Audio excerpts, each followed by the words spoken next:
You like that one, yeah? And you know, I actually have to credit you guys in social media, because when the first Insidious movie came out, I noticed a whole lot of you saying, you should do Insidious, you should do Insidious. And so with the new movie coming out this year, Chris and I talked about it, and then we had to figure out how to make this deal. So we actually have a special guest who's going to join us out here today. We'd like to invite to the stage our good friend Jason Blum.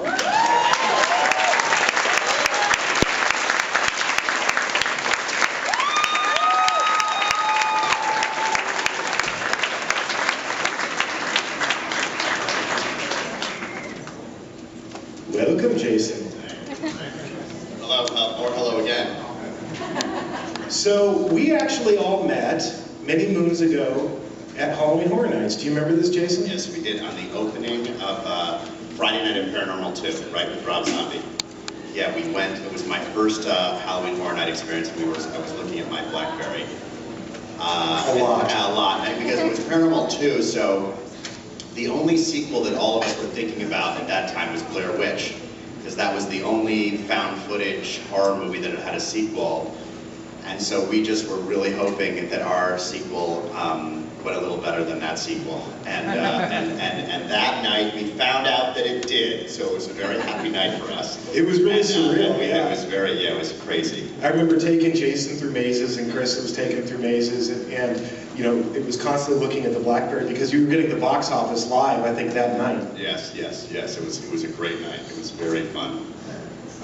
So ever since then, we've been talking about, you know, working together on something, and it's taken until now until we could hook up on Insidious. Do you mind talking a little bit about the second film and why you think it makes a great maze? No, I'm happy to. So the second film is kind of like the first. One of the things I learned actually a lot on Paranormal, and that we didn't do as much on Paranormal on those sequels, is the first is kind of answer a lot of questions.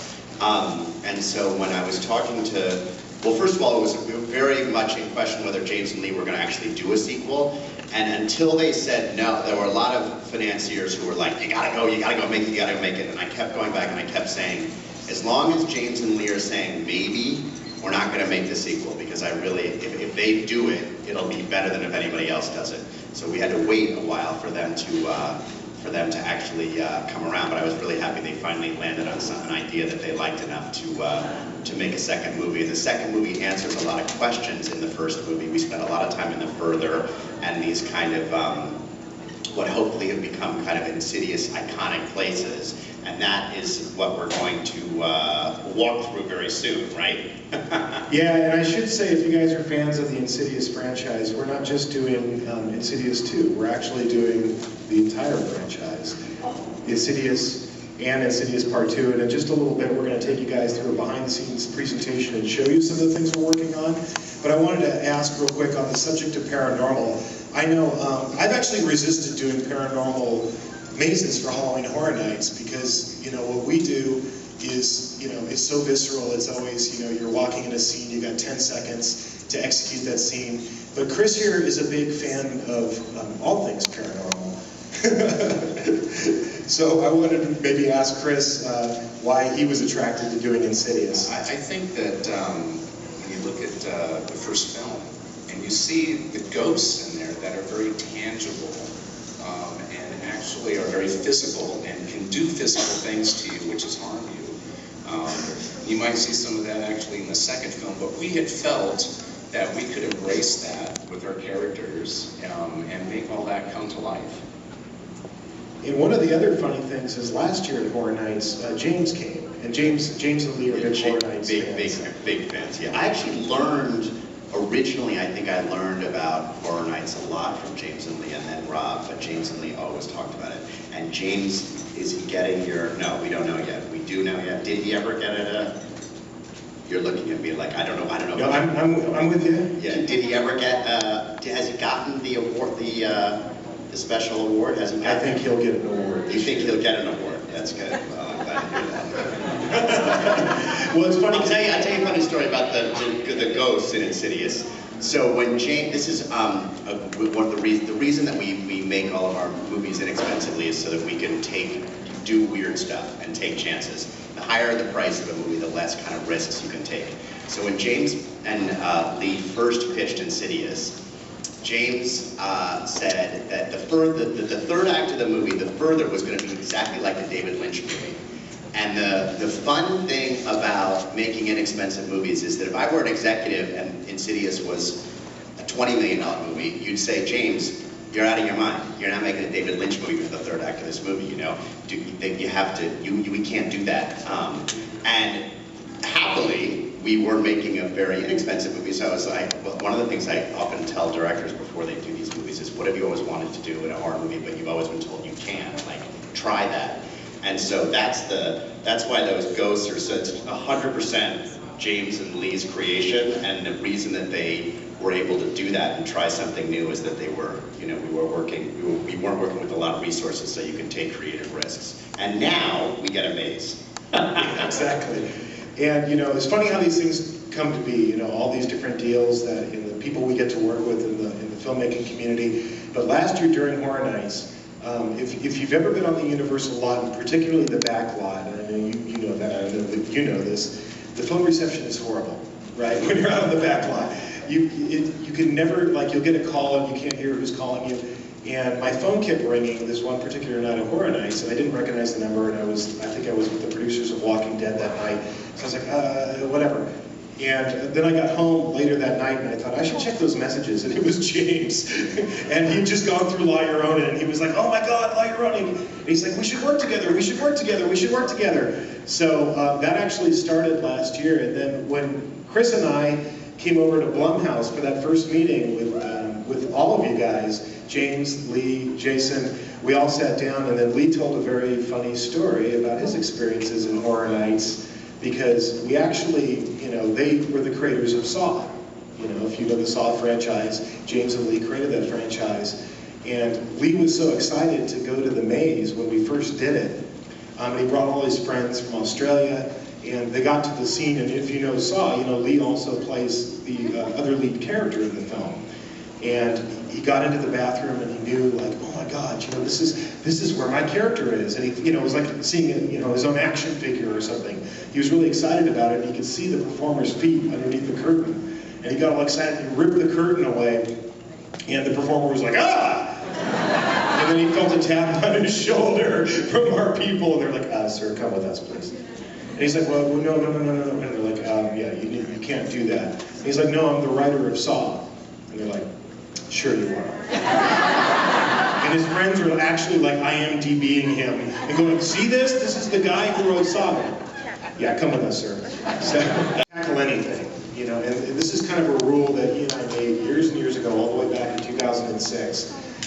We decided that, you know, we had to have a criteria for evaluating whether a movie or a television show or a rock band or anything made a good attraction for Halloween Horror Nights. So we came up with these three things, and we've stuck to them. We've bent it occasionally, but we've mostly stuck to these rules down through the years, and it's very simple. It's awareness, environments, and characters, and I'm just going to show you guys real quick what that means to us. Awareness is pretty simple. I mean, you know, we're looking for things that you, the fans, know and want to see. It could be box office, it could be, you know, properties that have been around for a long time but have a huge fan base. But when we look at any attraction, this is the first thing we look at. And when you look at Insidious,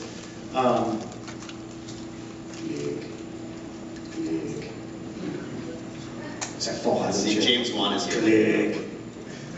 Okay, it's haunted. These are just some of the franchises that we've done over the years. If you guys have come to Horror Nights, you've probably experienced a lot of them. But with Insidious, I'm going to have you drive, if you don't mind. Okay. Oh, hang on. With Insidious, obviously the first film was a big hit. And the second film opens Friday the 13th, right before Halloween Horror Nights, so we thought it was perfect. Yes, it does. And then You'll be very pleased, or at least I was. And then, you know, the next thing we look for is, you know, iconic environments that we want to recreate for a live event. And I think I have some pictures. This is really the work of Chris Williams here, you know. This is what Chris does for Halloween Horror Nights.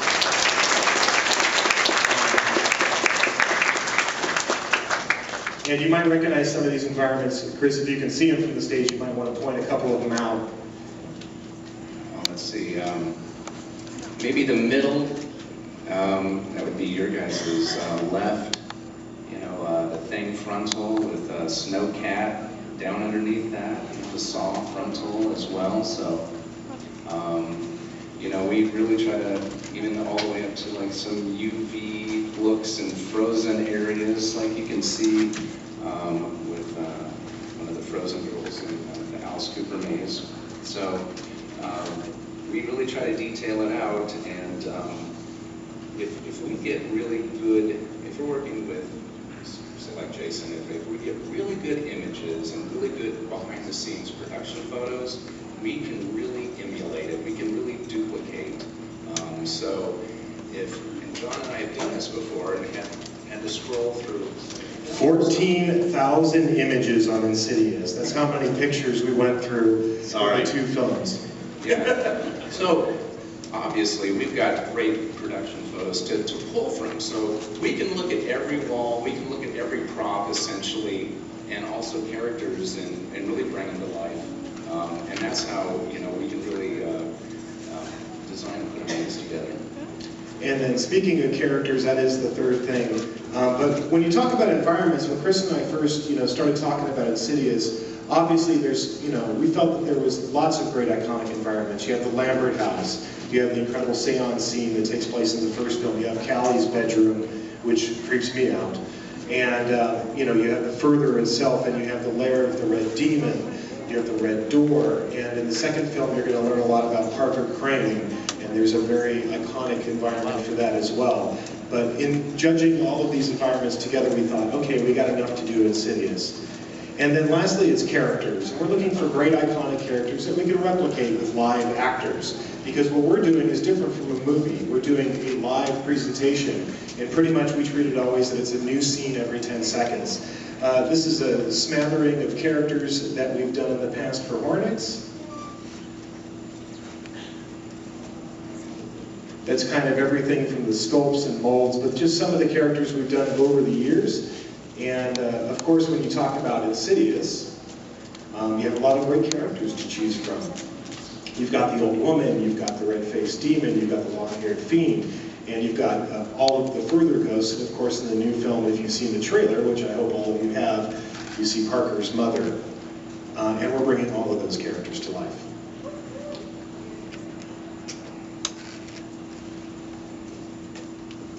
Now let's talk about the maze itself.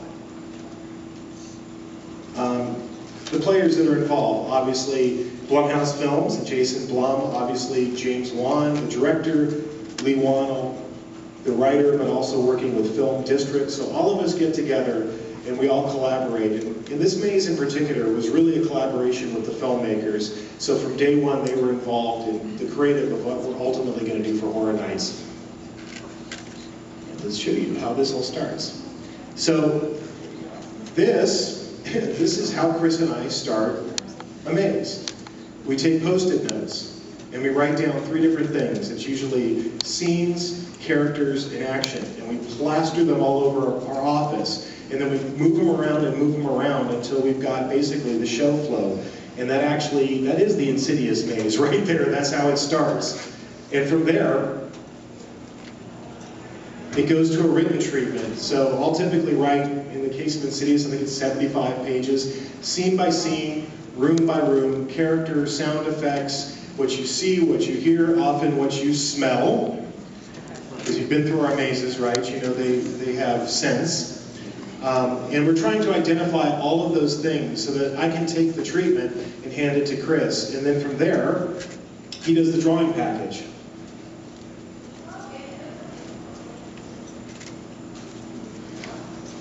That's a ground plan of Insidious. It might be tough to see. It's tough to see on purpose. So we start off with, like what John said, that I'm working on a rough, small ground plan of trying this